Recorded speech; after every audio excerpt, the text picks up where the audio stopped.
en esto de ir generando gobernanzas, principalmente en temas de hidrógeno verde. Hoy ya tenemos una mesa de hidrógeno verde que congrega a más de 40 actores de la región y que está liderada por la Seremi de Energía y Corfo, donde estamos sentados, públicos, privados y la academia. Y desde ahí se están generando estrategias, alineamientos que van en apoyo precisamente de poder darle un mayor tiraje, digamos, sobre todo el tema del hidrógeno. ¿Sí? Entonces, en ese marco es donde tenemos que ir avanzando, y nosotros como Corfo ya hace varios años tenemos un programa de desarrollo productivo sostenible, donde precisamente una de las líneas que aporta tiene que ver con esto de avanzar en la diversificación de nuestra matriz energética, y donde a través de distintos instrumentos hemos podido ir aportando al desarrollo regional. Está el caso del PTEC, del programa tecnológico que tenemos con Comasa, donde se está instalando una planta piloto para desarrollar fertilizantes verdes para la industria agrícola. ¿Sí? Por otro lado, estamos trabajando también con el capital humano, donde tenemos programas Viraliza, en que estamos formando también profesionales que empiecen a tener los conocimientos y las capacidades necesarias, digamos, que va a requerir la industria del futuro. De hecho, mañana precisamente tengo que ir a dar el vamos a un programa de formación de 42 horas, donde generó mucho interés. Tenemos más de 90 personas inscritas en participar, lo que también demuestra el interés que existe hoy día en la región por avanzar en esta línea. Y lo que nos congrega hoy, que este programa Bienes Públicos, ¿sí? Que hoy día apunta precisamente a generar una plataforma con información que es verídica y que va a quedar disponibilizada para toda la comunidad. Con información que le permita tomar decisiones y que permita tomar decisiones en torno a la inversión, ¿sí? Entonces, y además este programa nos permite poder generar esta instancia y poder traer aquí en Temuco, estar hablando hoy día del hidrógeno verde y tener la calidad de relatores que tenemos el día de hoy, ¿sí? Para no extenderme más, quiero agradecer a los asistentes, quiero agradecer a nuestros expositores y a todos quienes están participando y desearles que sea una excelente jornada. Muchas gracias.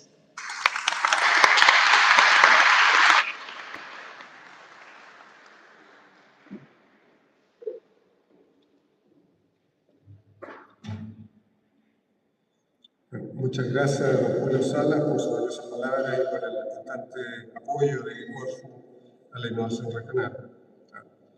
A continuación, me permito detallar brevemente el programa de altísimo nivel que hemos diseñado para estas 2 horas de conferencia. Tras esta bienvenida, daremos paso a nuestra exposición internacional. Luego, en unos minutos más, donde tendremos el enorme privilegio de escuchar la presentación de la profesora Olga Batalla, que nos acompaña de la prestigiosa H2V Business School de Francia. Posteriormente, daremos inicio al panel de expertos. En esa instancia de diálogo y reflexión tendré el honor de moderar una sin duda enriquecedora conversación con 2 referentes indiscutidos en sus respectivas áreas. Don Alberto Andurraga, que lo voy a presentar posteriormente cuando demos paso al panel como corresponde, y a don Erwin Plet, que también lo presentaré en su oportunidad cuando hagamos el panel. Bueno, esperamos todos que esta conferencia y el posterior panel de expertos sean una instancia de diálogo fructífero y un catalizador de nuevas ideas en torno al desarrollo sostenible. Sin más preámbulo, quiero invitar a la profesora Olga Batalla,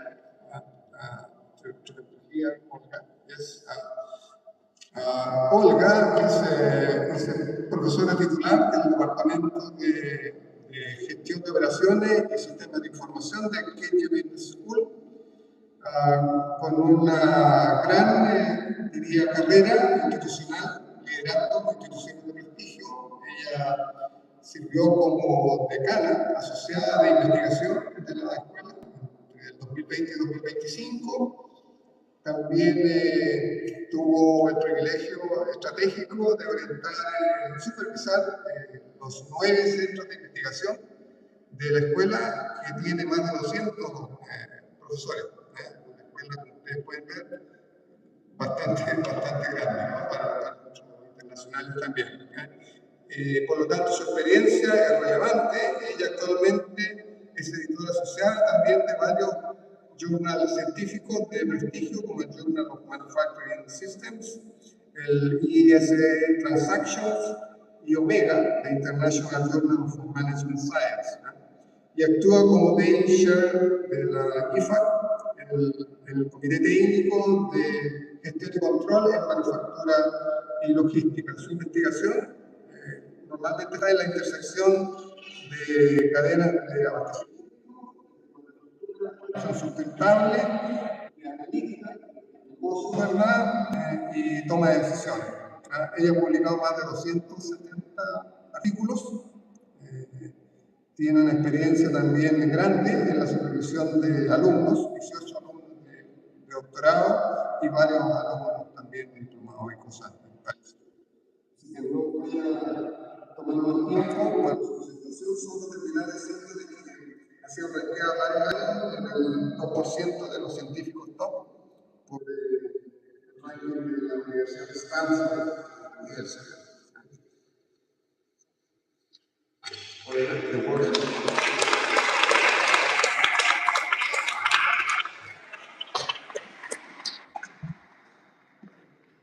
Buenas tardes. I'm very pleased to be here. Thank you very much for the introduction, but also for the invitation. So today I'm just managing, because I have a lot of pictures in my slides, and I don't know if you will be able to see them very well, but let's try. So I will start my presentation with some words about our school. So I'm coming from Cambridge Business School, who is more than 150 years old. And actually it's a match between two independent management schools from Bordeaux and Marseille, two different parts of France. So I will say some words about the school, and if you have questions, and if you would like to maybe have an MBA, DBA with us, or have a collaboration in research, it will be a great pleasure. Then I will just say some words about you, because you know everything about me now, and then I will move to the main topic of my presentation, which will be about clean technology and sustainable supply chain. So my focus will be mostly global, about the global situation, where we are going, what are the obstacles, and how we can overcome them. And other speakers will probably focus more discussion on situation in Chile, but I will be happy to answer your questions after. Okay, so let's start.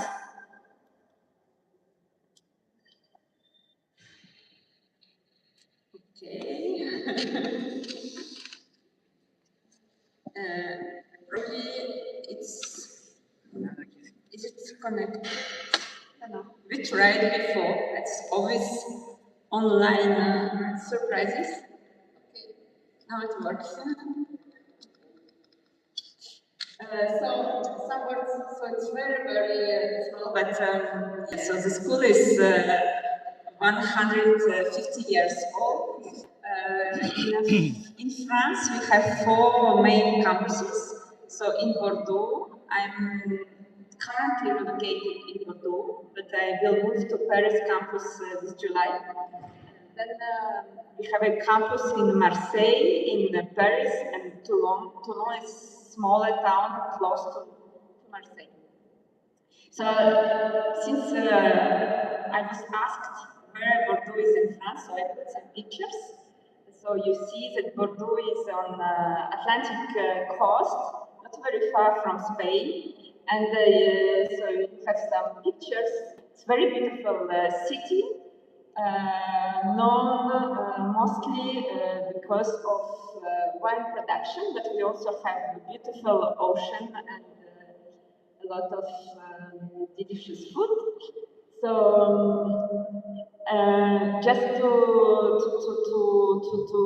say to you how wine is important in the region, we have more than 10,000 producers of wine, and all of them produce typically red and white, and all wines are different every year. So if you want to try all of them, you need to be very strong in drinking.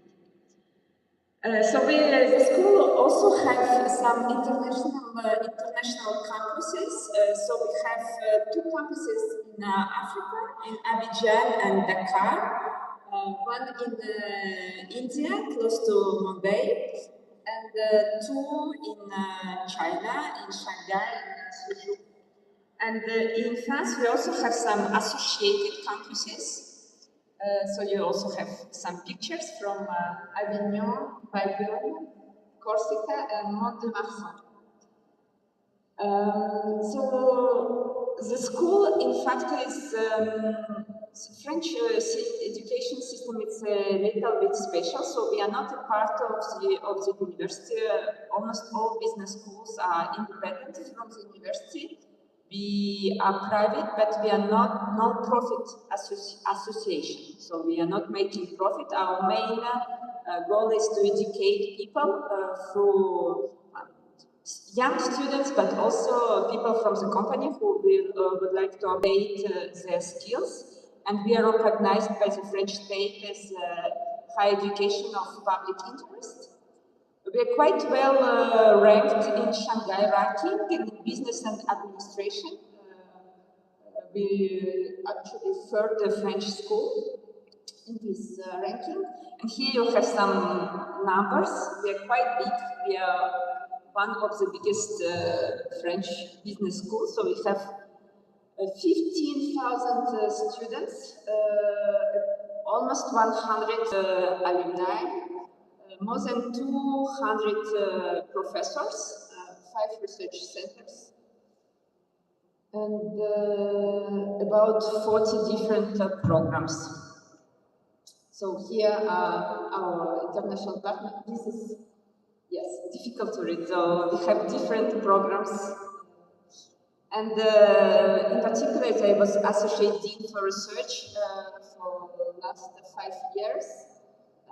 We have quite strong advances in research in different areas. So we have, in particular, in sustainability and supply chain. And of course, we also have a special research center dedicated to wine management. So some words about me. If you want to connect on LinkedIn, please connect. We'll be happy. So I had some also international experience on the different continents. In fact, I worked for not on a regular basis, but for many universities. So this is my, let's say, carbon footprint, which is not very good, but I was privileged to work with people from different countries. So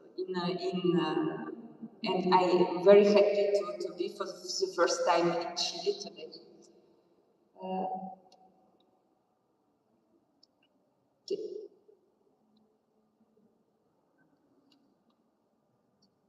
So just to explain, because it doesn't work right now, in green, the countries where I have collaborators that I could visit in person, and in blue, the countries where I have collaborators but I could not visit yet. So let's try again. No, doesn't want to.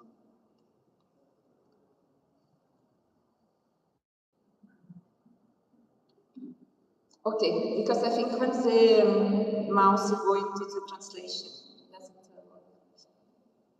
So it's my publication. Let's move to the main topic. So I think it will be very difficult to see what is shown on this picture. It's a real impact on the climate change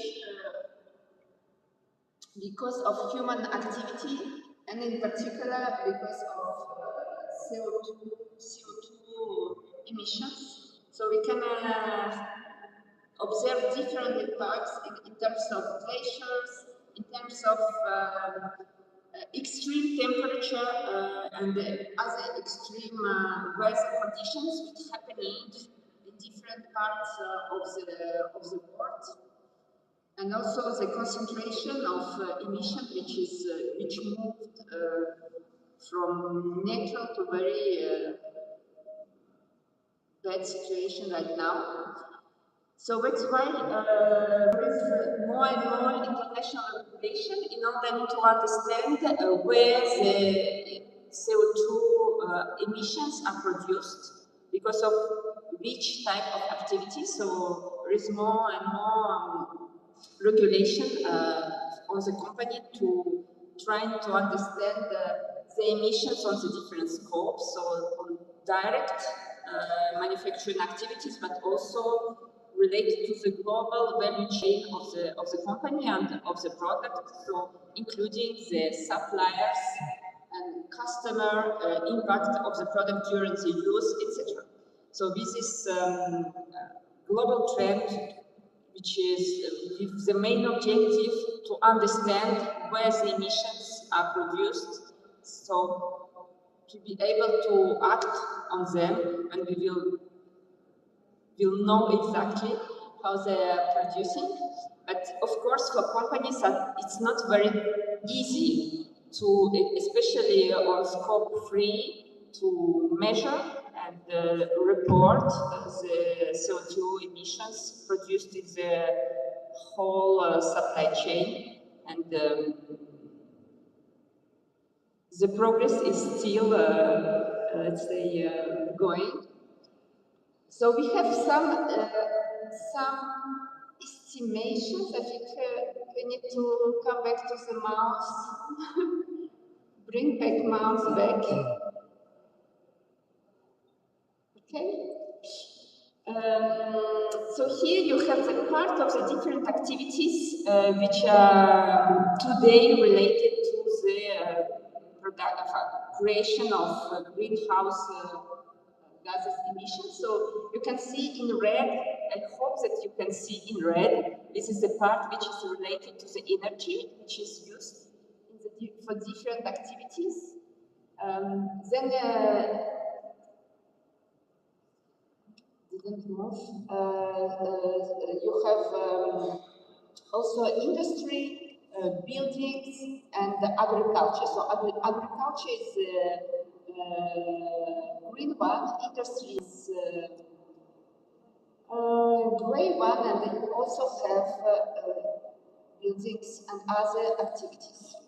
So when we look at this, at the emissions related to the supply chain, global supply chain, we can see the negative correlation between the value added and the emissions produced. So usually when we talk about value production, we are talking about smiling curve. So the value is concentrated on the design of the product and the services after the sale, while on the typical manufacturing side, actually there is much less value added. At the same time, it's also the phase where we have the majority of emissions produced related to these activities. Okay, so here you have some trends about emissions. So on the left figure, you can see how the emissions grew through the time. And on the right picture, I'm sorry, it's not readable, but you can see the difference between year to year. So we have just a very negative result during the COVID period, but as you can see, just after we came back to the same level as before. So here you can see the production per country of creation of CO2 emissions per country, but we will see it probably better in next pictures. So you can see that in some countries the trends are quite positive, in particular in European Union. There is a lot of regulations to decrease the total amount of emissions, and the situation will be different in other countries. So here you have some numbers about Chile as well in comparison to China, but it's not very readable, so maybe I can move here. So it's we used to say that China is one of the biggest producer of CO2 emissions. But if we look, if you take into account all the products which are not consumed in China, but sold to another country, we can see very different picture. So in fact, China, it's a big country with a lot of population, but at the same time, it's also like an international factory for the whole world. So they have a lot of manufacturing activities, but they're not necessarily consume all these products in China. The majority of these products are sold for other countries. So when we took into account the part of the trade in the emissions, we can see very different pictures. So here your, let's say, blue is low amount and red is high amount. So we can see that finally, if we took from China all the emissions which are related to the products that they don't consume but sell to other countries, which are consumed by other countries, they're not so bad in terms of emissions.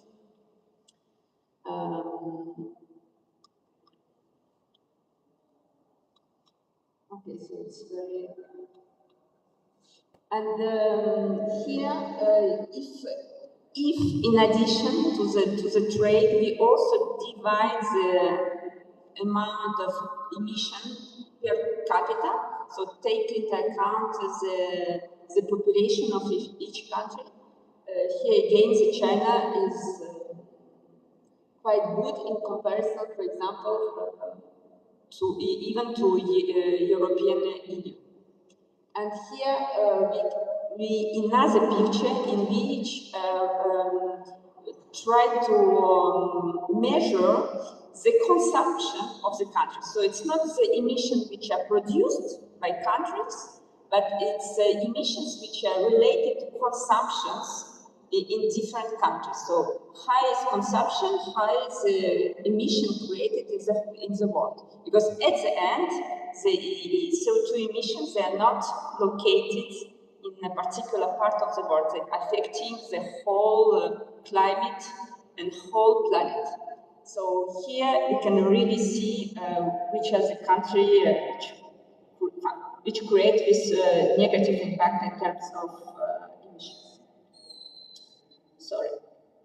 So here we also see the trend in the different sectors, and what is very, what we say, as we say, very vicious cycle is that in fact we create emissions. These emissions impact the climate, creating some extreme weather condition, and this extreme weather condition will in fact require more electricity. So we'll follow to more emissions again, depending on the source of electricity, because when it's too hot, we need to use air conditioning, and when it's too cold, we need to heat the buildings. So when we look at in the impact, you can see that one of the biggest impact in terms of emissions is related to the building and the growing situation, growing world population. Here you have some numbers about India. So you can see the number of days where extreme temperature was observed in India with, I think, 5 years of interval. So you have even you can see that even in comparison to 2019, the situation became much more worse now in India. Sometimes they have up to 56 Celsius degrees. So it's we have a risk that some zones of the world will become inhabitable because it will be too extreme condition to continue to live there. So here you have some comparison between the growth of GDP and the electricity consumption in the different countries.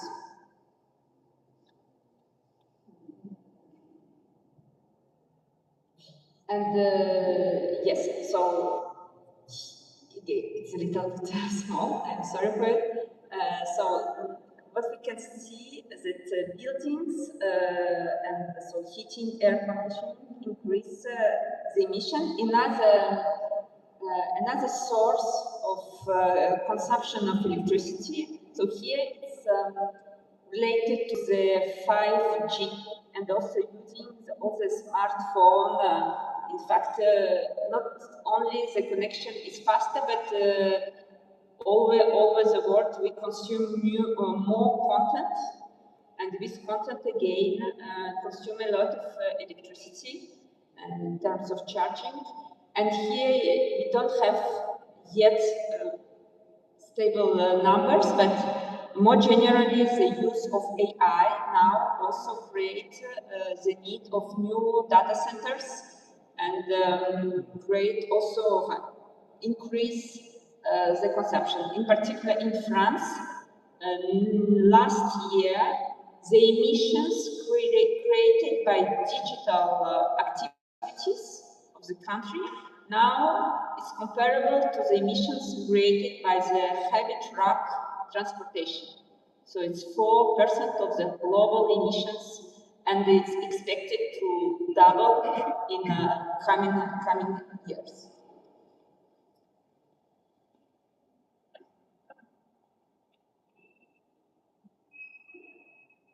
Okay, so here we have some numbers about the sources of the energy.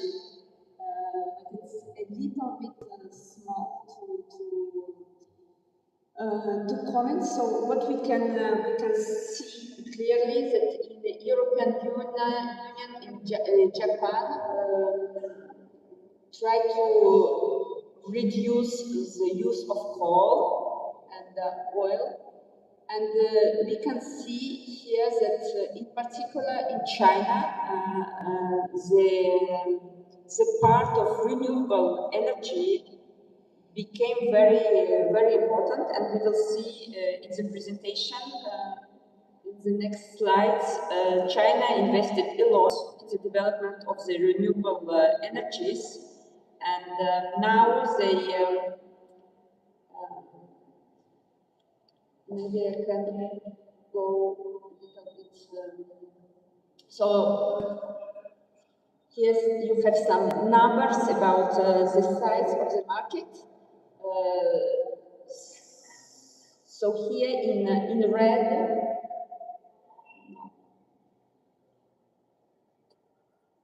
yes, in red you can see the market of renewable energy in China. And on the left figure, you can see that nowadays, finally, in the green technology, the biggest share of the market size belongs to electrical vehicles. And in this field as well, China is far the first country in terms of size of the market, but also in terms of development of the infrastructure. And what is so here? I think it's something that we need to think about, be aware about the situation. So if we compare the different technologies related to green energy. almost in all fields, China has the maximum capacity and has a company which have from 5 to 20% of the whole world market on all technology. So they invested, as a country, they invested a lot, and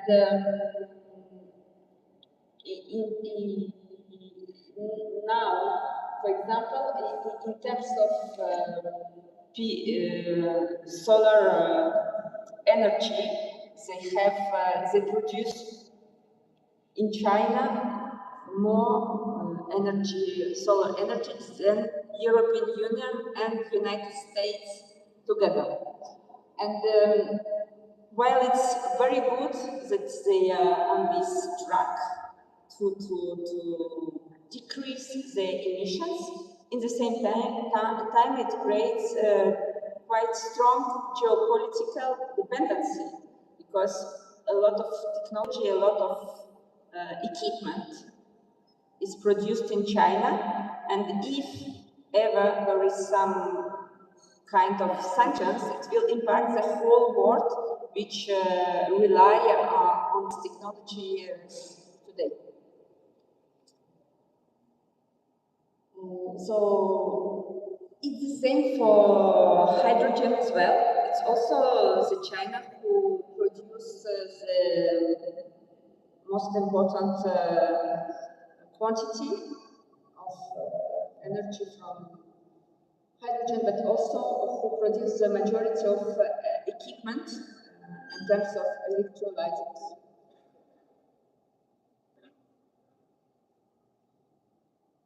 So here you have some numbers about the price of renewable energy, because of course this move to renewable energy was supported by the government, but even with the support of the government, in the real economy, the price of energy is very important to be sustainable through the time. And since during last years we have a lot of move with the oil prices, and today again we have a next, unfortunately, a new crisis related to the oil prices. So all these situations finally can stimulate the development of renewable energy, and I hope that it will be one of the positive consequences of the very difficult and geopolitical situation we have now. But even when we look at these prices, we again need to think about the dependency in terms of technology and in terms of equipment. So it's not, I think, to be really stronger on geopolitical level, the countries need to think not only about the use of the energy, but also sustain the production of equipment and the technology inside the countries in order to be independent from the different changes in the geopolitical situation. And to the same theme, we can also add the question of recycling, because a lot of materials are also quite inequally distributed among the world. So recycling is one of the political action, development of recycling, and of course innovation in order to create more sovereignty in terms of materials.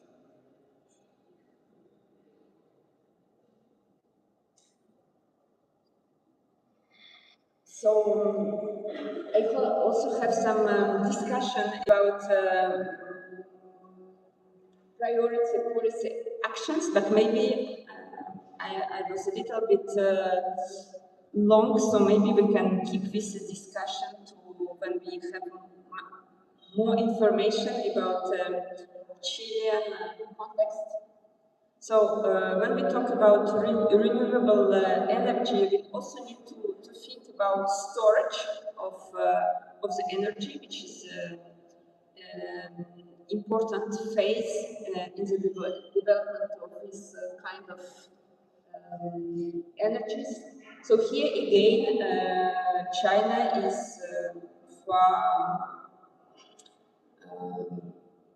the first country in terms of capacity and production of the equipment.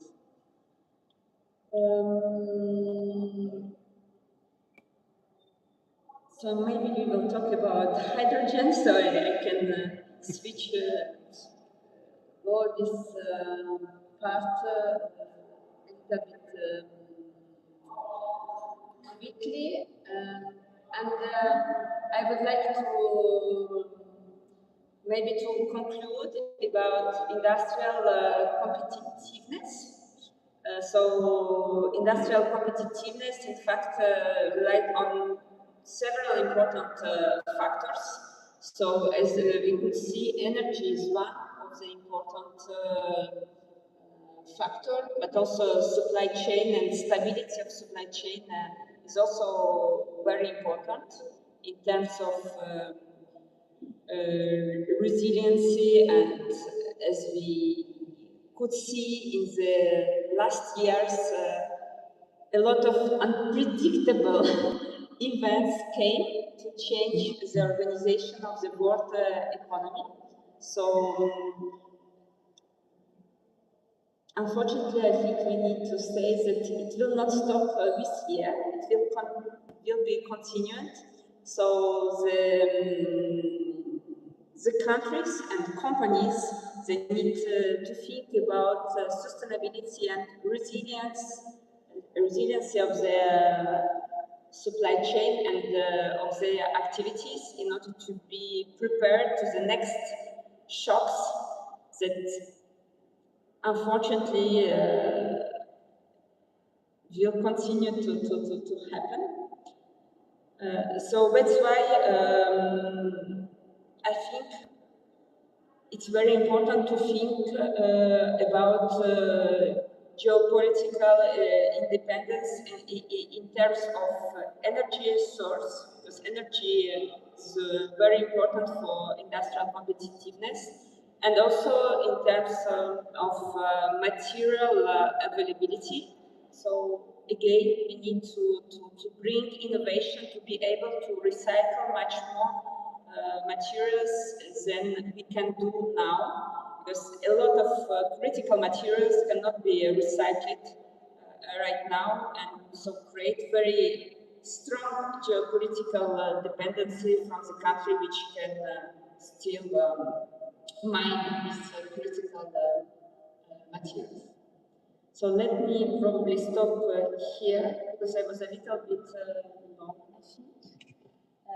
So thank you very much for your attention.